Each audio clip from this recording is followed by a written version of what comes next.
Hello students, physics classes by Neeraj Sharma में आपका स्वागत है।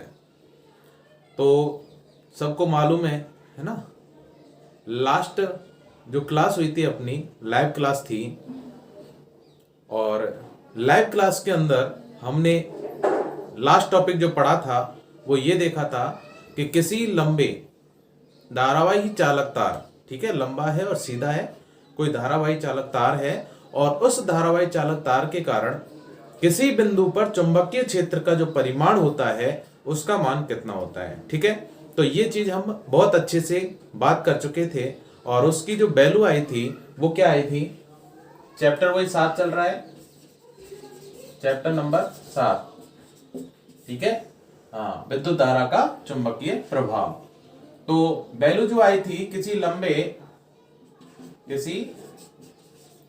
लंबे तथा सीधे धारावाही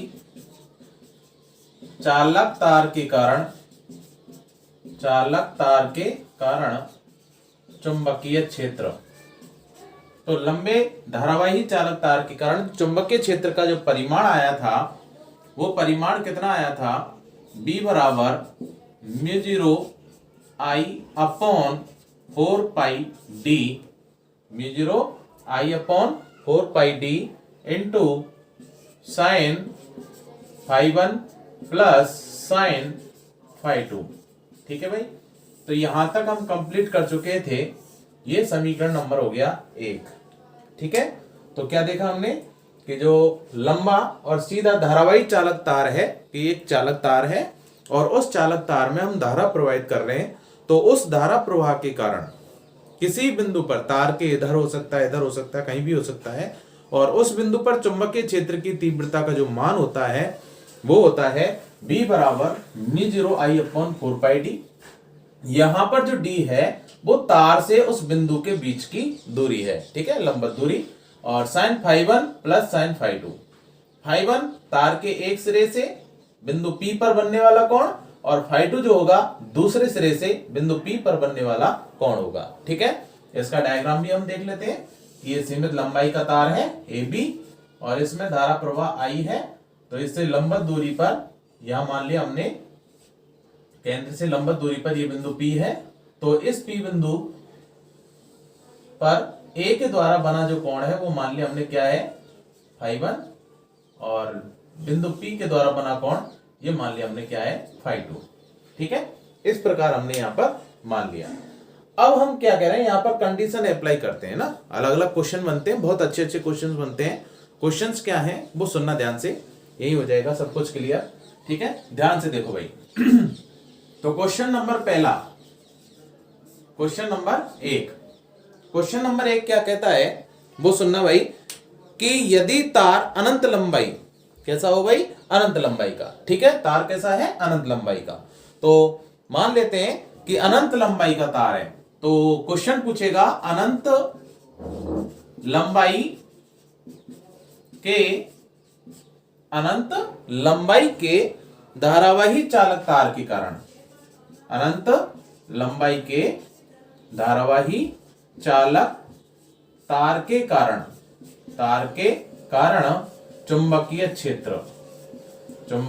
क्षेत्र क्या होगा भाई, अनंत लंबाई का धारावाही चालक तार है, इसका मतलब डायग्राम को देखो, हमने सीमित लंबाई का तार लिया था और इस सीमित लंबाई के तार के कारण बिंदु P पर एक सिरे से और दूसरे सिरे से बनने वाले जो कोण है वो φ1 और φ2 है। तब उस समय बहने वाली धारा के कारण इस तार के चारों ओर एक चुंबकीय क्षेत्र होगा और उस चारों ओर क्षेत्र में अगर बिंदु P आ रहा है तो उस चुंबकीय क्षेत्र का जो मान है वो B बराबर μ0 I upon 4 pi D sine φ1 plus sine φ2, और यहाँ जो D है वो ये वाली है। ठीक है, यानी O से P के बीच की दूरी। ठीक है, अब क्वेश्चन ये कह रहा है कि ये तार जो है भाई साहब कि अनंत लंबाई का हो गया। अनंत लंबाई का मतलब कि जो B सिरा है वो कहां जा रहा है, अनंत पर, और A सिरा जो है वो भी कहां जा रहा है, अनंत पर जा रहा है। तो वही पॉइंट O और O से स्मॉल d दूरी पर एक बिंदु P स्थित है, O से स्मॉल d दूरी पर एक बिंदु P स्थित है। ठीक है, और इस तार में I मान की धारा प्रवाहित हो रही है। तो हम जानते हैं कि बायो सावर्ट के नियम से लंबे तथा सीधे धारावाही चालक तार के कारण सीमित लंबाई का है के कारण चुंबकीय क्षेत्र जो है वो B बराबर इतना होता है।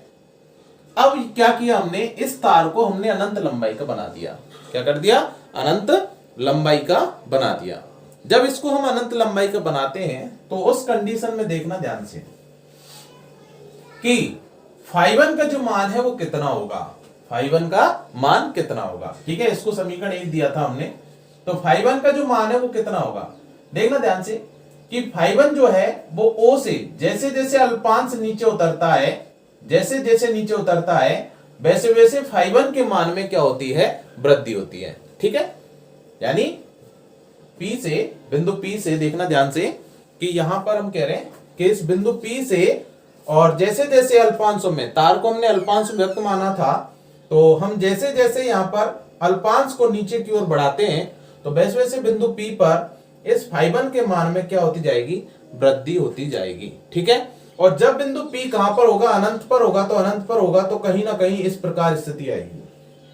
ठीक है, यानी कहीं जाके अनंत पे जाके, अनंत पर, जब तार अनंत पर होगा तो अनंत पर जाके बिंदु 1 क्या होगा, हमें प्राप्त होगा।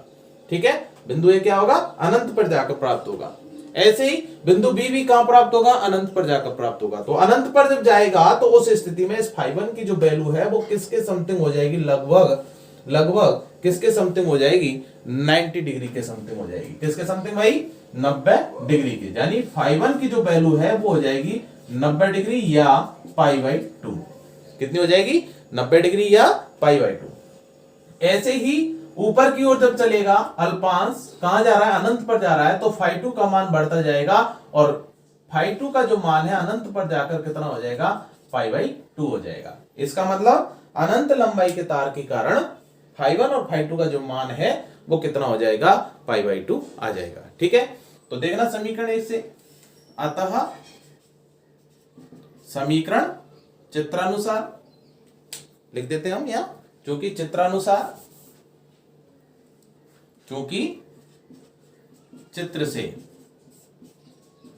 से क्या होगा भाई, चित्र से देखो ध्यान से, अनंत लंबाई के तार के लिए, अनंत लंबाई के धारावाही तार के लिए, धारावाही तार के लिए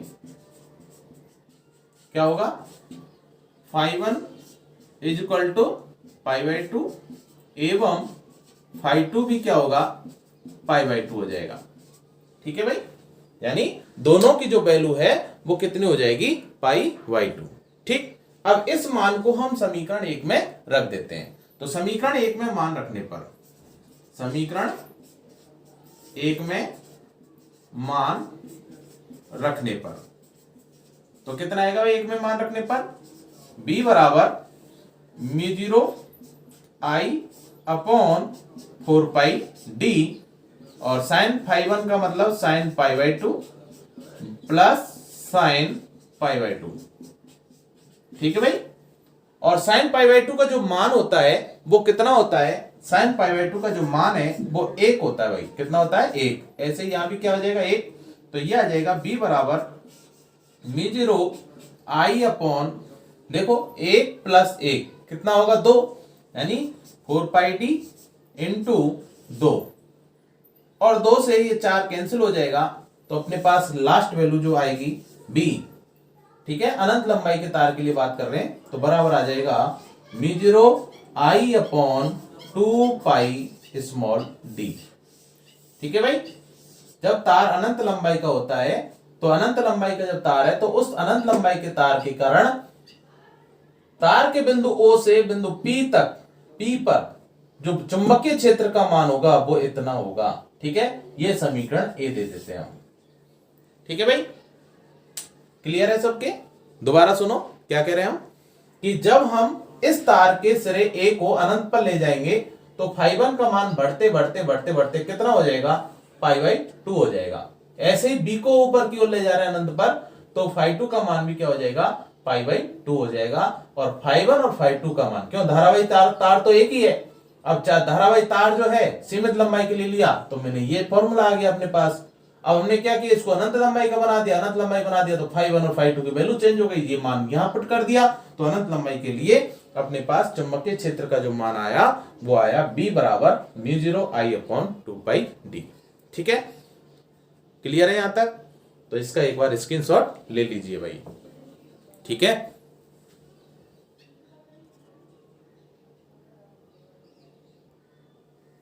ठीक है भाई, करना चाहो तो इसको ऐसे भी कर देना कि φ1 की जो लाइन है वो कहां जाएगी, इस प्रकार अनंत जाएगी समांतर, ये भी किधर जाएगी, अनंत की ओर जाएगी। ठीक है, और अनंत पर जाकर ये क्या करेगा, ए और बी को क्या करेगी, टच करेगी। ठीक है, ये मान के चलते हैं हम। हाँ भाई, हो गया होगा। अब देखते हैं सेकंड कंडीशन। ठीक है, सेकंड कंडीशन क्या होगी वो सुनना ध्यान से, ये मिटा देता हूं। तो पहली कंडीशन सबके समझ में आ गई होगी। अब सेकंड कंडीशन समझते हैं भाई।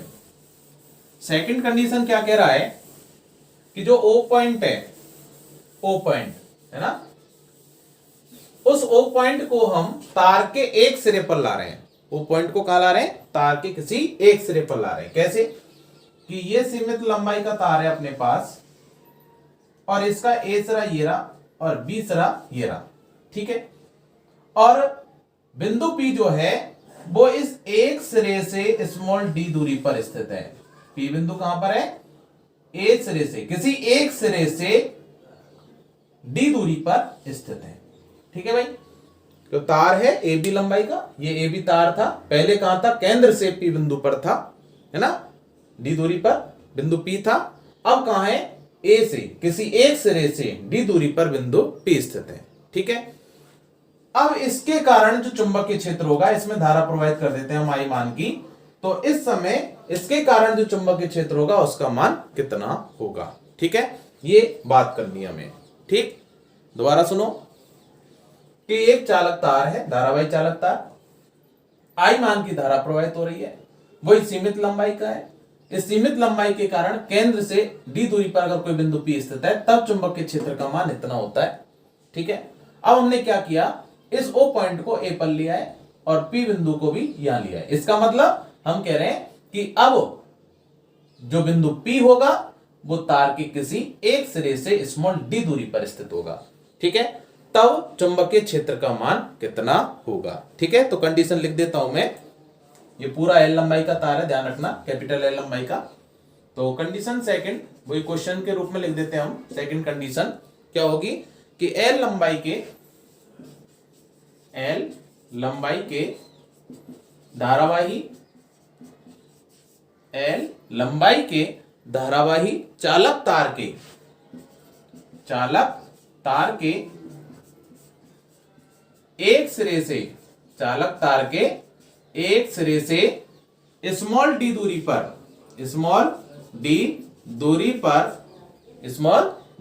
पर चुंबकीय क्षेत्र का मान कितना होगा। ठीक है साहब, चुंबकीय क्षेत्र की तीव्रता, स्मॉल d दूरी पर चुंबकीय क्षेत्र की तीव्रता कितनी होगी। तो देखो वही समीकरण एक से क्या है कि B बराबर सीमित लंबाई के कारण μ0 I/4πd और साइन φ1 प्लस साइन φ2। ठीक है भाई, अब बताओ मेरे को कि यहां से जब हम इस प्रकार बात कर रहे हैं तो क्या नीचे कहीं अल्पांश दिख रहा है हमें, इसके नीचे अल्पांश होगा क्या, नहीं होगा। और जब अल्पांश ही नहीं होगा तो बताओ φ1 का जो मान होगा वो कितना होगा, 0 होगा। कितना होगा, 0। ठीक है, यानी अब P बिंदु को मैं यहां ले आया हूं, और जब P बिंदु यहां ले आया हूं तो अल्पांश जो है केवल ऊपर ही ऊपर है, नीचे कोई अल्पांश नहीं है। तो उस कंडीशन में ये जो φ1 का मान होगा वो कितना होगा, 0 होगा, और φ2 जो है वो ये वाला होगा। ठीक है, और इस φ2 को हम मान लेते हैं कि φ2 बराबर मान लेते हैं कितना है, फाई है, कोई भी फाई। ठीक है, हमें नहीं पता कितना कोण है ये। ठीक है, ये केवल हमने मान लिया कि कितना है, फाई कोण है। ठीक है, जब ये φ2 बराबर फाई है और φ1 बराबर 0 है तो समीकरण इसमें वैल्यू रख देते हैं मान रखने पर, परंतु चित्र से क्या होगा, चित्र से भाई φ1 = 0 एवं phi two is equal to क्या मान लिया हमने, फाई माना की। ठीक है भाई। अतः समीकरण से क्या होगा, b बराबर mu zero I upon 4 pi D into sine phi one के स्थान पर आ जाएगा जीरो प्लस और फाई टू की जगह हमने लिख दिया फाई। ठीक है। और साइन जीरो का मान कितना होता है, जीरो होता है। तो क्या आ जाएगा यहां से, b बराबर आ जाएगा mu zero I upon 4 pi small D और ये आ जाएगा साइन फाई। कितना आ गया भाई, साइन फाई। ये वाली वैल्यू अपने पास निकल के आती है। ठीक है। ये समीकरण आ गया अपने पास b। ठीक है। कोई समस्या नहीं होनी चाहिए। एक बार और सुन लेते हैं कि जब तार सीमित लंबाई का है और किसी एक सिरे से बिंदु P d दूरी पर स्थित है तो उस समय फाई वन की जो वैल्यू है वो कितनी है, जीरो है। और फाई टू की वैल्यू हमने मान ली कितनी है, फाई है, नहीं पता हमें कितनी है। तो उस कंडीशन में इस समीकरण में जब वैल्यू रखते हैं तो अपने पास जो मान निकल के आता है चुंबकीय क्षेत्र तीव्रता वो आती है b बराबर mu zero I upon 4 pi D sine phi, समीकरण b। ठीक है भाई। तो इसका एक बार स्क्रीनशॉट ले लीजिए, फिर आगे हम बात करते हैं नेक्स्ट कंडीशन पर। हाँ भाई, हो गया होगा। ठीक है। हाँ भाई सुनो, अगर यहां पर हमें इस फाई का मान नहीं दे रखा तो हम कैसे निकालें, तो हमें ये वाली दूरी देगा वो। ठीक है। और ये वाली दूरी अगर मान के चलें कितनी है, स्मॉल r दूरी है, तो उस कंडीशन में देखना ये कितने डिग्री का कोण बन गया, 90 डिग्री का कोण बन गया। ठीक है। तो अब ये कौन है, आधार, और ये क्या हो गया, कर्ण। ये क्या हो गया, आधार, और ये क्या हो गया, कर्ण। ठीक है। अब इस कर्ण का मान हमें नहीं पता, हमने मान आया कि कितना है, r है। तो r कैसे निकालें, तो r निकालने के लिए हमें सीमित लंबाई देगा ये वाली। तो सीमित लंबाई हमें पता है कितनी है, l है, और a से दूरी कितनी है, p बिंदु की, d है। तो लंब और आधार दोनों अपने पास हैं, और जब लंब और आधार हैं तो कर्ण कितना होगा वो हम जानते ही हैं। कितना होता है भाई, कर्ण r बराबर होगा अंडर रूट लंब का स्क्वायर प्लस आधार का स्क्वायर। ठीक है। क्या होगा, r बराबर under root L square plus D square. ठीक है। तो कर्ण आ गया अपने पास और आधार आ गया और लंब अपने पास है, तीनों राशियां अपने पास हैं। तो अब हम साइन फाई का मान यहां से निकाल सकते हैं। ठीक है। तो देखना, अतः चित्र से क्या हो जाएगा, साइन फाई बराबर लंब बटे कर्ण, और लंब कितना है, एल अपॉन कर्ण कितना है, under root L square plus D square. कितना है, L square plus D square. ठीक है। अब ये वाला जो मान है वो हम यहां पर क्या कर देंगे, पुट कर देंगे समीकरण बी में। ठीक है भाई। तो मैं ऊपर से मिटा देता हूं यहां से, देखना, उपरोक्त मान समीकरण बी में रखने पर, उपरोक्त मान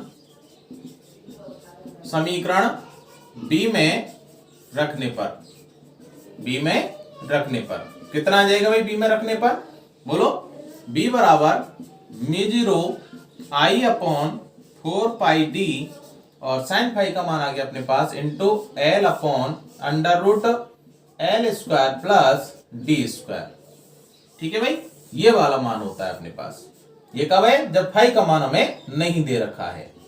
ठीक है। फाई का मान नहीं दिया है लेकिन हमें एल लंबाई दे रखी है तार की, और स्मॉल डी का मान भी हमें दिया हुआ है। ठीक है। और आर का मान हम यहां से निकाल सकते हैं। तो साइन फाई का जो मान है वो होता है लंब बटे आधार, सॉरी लंब बटे कर्ण। ठीक है। और लंब बटे कर्ण ये होगा अपना। ठीक। तो इसका एक बार स्क्रीनशॉट ले लीजिए, फिर आगे हम बात करते हैं। हाँ भाई, हो गया होगा। तो ये मिटा देता हूं मैं। ठीक है। और ये भी मिटा देते हैं। अब सुनना कि अगर मैं तार को, ठीक है, यही सीमित लंबाई का तार था ये वाला, और इसके एक सिरे से बिंदु P स्थित है, कितनी दूरी पर, स्मॉल d दूरी पर है लंबवत, और हमने अब क्या किया, इस बी पॉइंट को कहां ले जा रहे हैं, अनंत पर ले जा रहे हैं। कहां ले जा रहे हैं, अनंत पर। ठीक है भाई, बी पॉइंट को कहां ले जा रहे हैं, अनंत पर।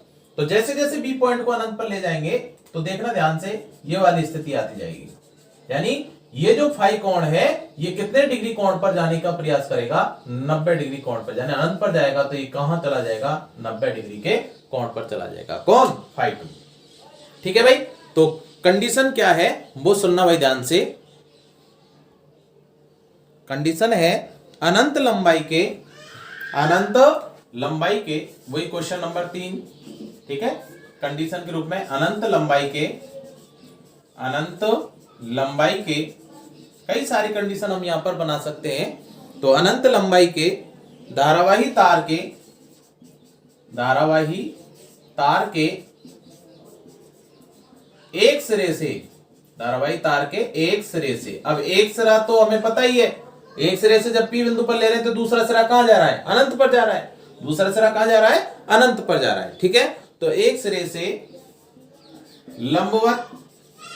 लंबवत, ठीक है, एक सिरे से लंबवत दूरी स्मॉल d पर चुंबकीय क्षेत्र कितना होगा भाई यहां पर, अब बताओ। तो यहां से देखना, φ1 तो क्या रहेगा, 0 ही रहेगा। φ1 तो क्या रहेगा, 0। और φ2 की जो वैल्यू है वो कितनी हो जाएगी, φ2 की जो वैल्यू है वो कितनी हो जाएगी, 90 डिग्री हो जाएगी। तो ये स्थिति आएगी, अनंत पर जाएगा जब, तो φ2 जो है अपने पास वो φ2 कितना आ जाएगा, π/2 आ जाएगा। φ2 की जो वैल्यू है वो कितनी हो जाएगी, π/2। तो देखना चित्र से क्या होगा, φ1 इक्वल टू कितना, 0 एवं φ2 इक्वल टू कितना आ जाएगा, π/2। ठीक है, तो φ1 की वैल्यू तो कितनी आ गई, 0, और φ2 का जो मान है वो कितना आ गया, π/2। तो समीकरण 1 में मान रखते हैं, अतः समीकरण 1 से क्या हो जाएगा, b बराबर μ0 I अपॉन 4 स्मॉल d, और साइन φ1 कितना है, साइन 0 प्लस साइन π/2। ठीक है भाई, क्लियर। साइन 0 का मान 0 होता है और π/2 का मान जो है वो कितना होगा, 1 होगा।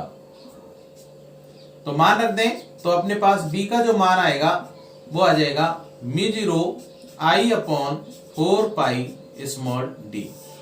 ध्यान रखना, यहां पर जो क्वेश्चंस आता है, क्वेश्चंस जो पूछे जाते हैं वो इसी कंडीशन के आधार पर पूछे जाते हैं। डायरेक्ट क्वेश्चन पूछता है कि अनंत लंबाई के धारावाही तार के एक सिरे से लंबवत दूरी स्मॉल d पर कोई बिंदु P रखा हुआ है, तो उस बिंदु P पर चुंबकीय क्षेत्र का मान कितना होगा। तो उस बिंदु पर चुंबकीय क्षेत्र का जो मान है वो कितना होगा, इतना होगा। ठीक है, या फिर क्वेश्चन से ये कह देता है कि बायो-सावर्ट नियम क्या है, और इसकी सहायता से किसी एक सिरे से स्मॉल d दूरी पर स्थित बिंदु P पर अनंत लंबाई के तार के कारण चुंबकीय क्षेत्र ज्ञात कीजिए। तो सबसे पहला काम अपना ये रहेगा, इसको ज्ञात करेंगे सीमित लंबाई वाले को, उसके बाद फिर इसमें कंडीशन लगा के अपना ये आंसर आ जाएगा। ठीक है भाई, कोई समस्या हो तो बताना भाई। ठीक है, हाँ जी, तो इसका स्क्रीनशॉट ले लीजिए, फिर आगे बात करते हैं नेक्स्ट कंडीशन पर। हाँ भाई, हो गया होगा, हाँ जी। नेक्स्ट कंडीशन देखते हैं, सुनना भाई ध्यान से, ये मिटा देता हूं। कंडीशन फोर्थ क्या है कि ये जो बिंदु P है वो इस तार के लंबवर्धक पर, सीमित लंबाई का तार है, लंबाई का, इस तार के लंबवर्धक पर स्थित है। लंबवर्धक मतलब दोनों तरफ की जो दूरियां हैं वो क्या होंगी, बराबर होंगी। ठीक है, ये A है और ये क्या हो गया, B।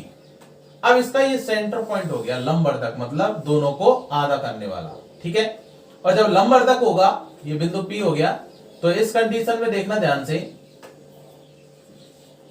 इस कंडीशन में ये दोनों भुजाएं क्या होंगी, बराबर। दोनों भुजाएं क्या होंगी, बराबर। ठीक है, और जब दोनों भुजाएं बराबर हैं तो उस कंडीशन में इनके संगत कोण भी क्या होंगे, दोनों बराबर होंगे। ठीक है, इसका मतलब अगर मैं φ1 बराबर 5 मान लेता हूं तो φ2 की वैल्यू भी कितनी आएगी, 5 ही आएगी। क्यों, भुजा बराबर तो इनके संगत कोण भी क्या होंगे, बराबर होंगे। ठीक है भाई, बात समझ में आ गई सबके, है ना। तो कंडीशन क्या है कि यदि बिंदु P, क्वेश्चन 4, कि यदि बिंदु P सीमित लंबाई P, सीमित लंबाई के तार, के धारावाही तार के लंब अर्धक से स्मॉल डी दूरी पर हो, तब चुंबकीय क्षेत्र क्या होगा भाई, क्योंकि चित्र से क्या होगा, φ1 बराबर 5, तब φ2 बराबर भी 5 होगा। ठीक है, ये माना है हमने, φ1 क्या माना, 5 मान लिया, तो φ2 भी क्या होगा, 5 के बराबर होगा। क्यों होगा, क्योंकि भुजा OA इक्वल टू भुजा OB। ठीक है, जब भुजा बराबर तो इनके संगत कोण भी क्या होंगे, बराबर होंगे। ठीक है, अतः समीकरण 1 से क्या हो जाएगा, B बराबर μ0 I अपॉन 4 स्मॉल d, और साइन φ1 के स्थान पर साइन फाइव प्लस साइन 5। ठीक है भाई, तो यहां से कितना आ जाएगा, 2 साइन 5, तो ये आ जाएगा B बराबर μ0 I अपॉन 4 स्मॉल d, और ये आ जाएगा इंटू 2 साइन 5। तो 2 से ये कैंसिल आउट, तो अपने पास B का मान कितना आ गया, या B बराबर आ गया μ0 I upon 2 small d into sign 5। ठीक है भाई, ये वाला मान निकल के आया। ठीक है, कंडीशन समझ में आ गई होगी अच्छे से। ठीक है, तो इसका एक बार स्क्रीनशॉट ले लीजिए। और एक पॉइंट और इंपॉर्टेंट, वो क्या है कि धारावाही तार की अक्षीय स्थिति पर चुंबकीय क्षेत्र कितना होता है। तो अक्षीय स्थिति पर कितना होगा वो भी देखते हैं। इसको नोट कर लिया होगा, है ना, स्क्रीनशॉट ले लिया होगा। ये मिटा देता हूं मैं। हाँ जी, तो देखना भाई ध्यान से। लास्ट कंडीशन है। हाँ जी, एक लास्ट पॉइंट और देख लेते हैं, क्या कि धारावाही तार की अक्षीय स्थिति पर जो चुंबकीय क्षेत्र होता है उसका मान कितना होगा। तो अक्षीय स्थिति पर बिंदु P जब मान चलो इस अक्षीय स्थिति पर होगा, तो उस कंडीशन में फाई की जो वैल्यू आएगी वो कितनी आएगी, 0 आएगी। ठीक है, और जब फाई की वैल्यू 0 आएगी तो उस कंडीशन में फाई 0 दोनों कंडीशन 0 होंगी। ध्यान रखना, दोनों ही 0 होंगे, और दोनों जब 0 होंगे तो उस कंडीशन में साइन फाई का जो मान होता है, साइन 0 का मान कितना होता है, 0। तो उस कंडीशन में बी अक्ष जो होगा, अक्षीय स्थिति पर अगर बिंदु P स्थित है तो उस कंडीशन में बी का मान कितना होता है, 0 होता है। और एक चीज मैंने बताई भी थी आपको, याद हो तो, क्या कि खुद पर जो प्रभाव होता है वो कितना होता है, 0 होता है।